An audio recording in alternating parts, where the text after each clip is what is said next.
Jesus saves by serving. As Peter had to let Jesus wash his feet, you must let Jesus wash your whole being. The King of all is the servant of anyone who will receive him. So here's today's text from John chapter 13. Peter said to him, "You shall never wash my feet." And Jesus answered him, "If I do not wash you, you have no share with me." And Simon Peter said to him, "Lord, not only my feet, but also my hands and my head." Foot washing was considered so menial that it was reserved for the lowliest servant in the house. If there were slaves in the home, the lowest ranking slave did the foot washing. Jewish slaves were not even allowed to wash feet. So Peter was appalled.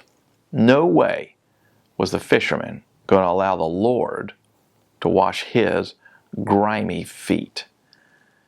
But Jesus was insistent. Jesus said, "If I don't wash you, you have no share with me." It's the language of inheritance. It's the word the prodigal used when demanding his share of the Father's inheritance, the story in Luke chapter 15. We have no spiritual inheritance with Christ if Christ doesn't wash us. Christ, of course, was prefiguring a greater act of servanthood. Jesus was on the way to the cross. He's the King, but he came to serve you in the most ultimate way, his own death. We resist the notion of Jesus serving us because we know that we don't deserve it. That's the scandal of grace. The flesh rebels against grace because it's so unfair. Flesh wants life to be fair. It's why you get mad if someone breaks in line. Life should be fair. But if we're to be truly saved, life must be unfair. We must receive what we don't deserve. Jesus' foot washing was an invitation into the reality of the new covenant. The move from the old covenant to new covenant is more than a move from law to grace. It means building your whole hope, not on what you do for God, but on what God has done for you.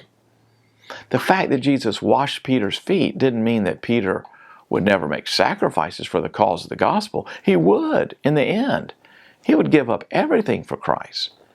Instead, Jesus was demonstrating that discipleship is not empowered by vowing servanthood to God. Discipleship is fueled by a radical reception of God's servanthood towards us in Christ. He makes us clean, and we become co-heirs with Him, equipped to accomplish the mission. And that's the gospel.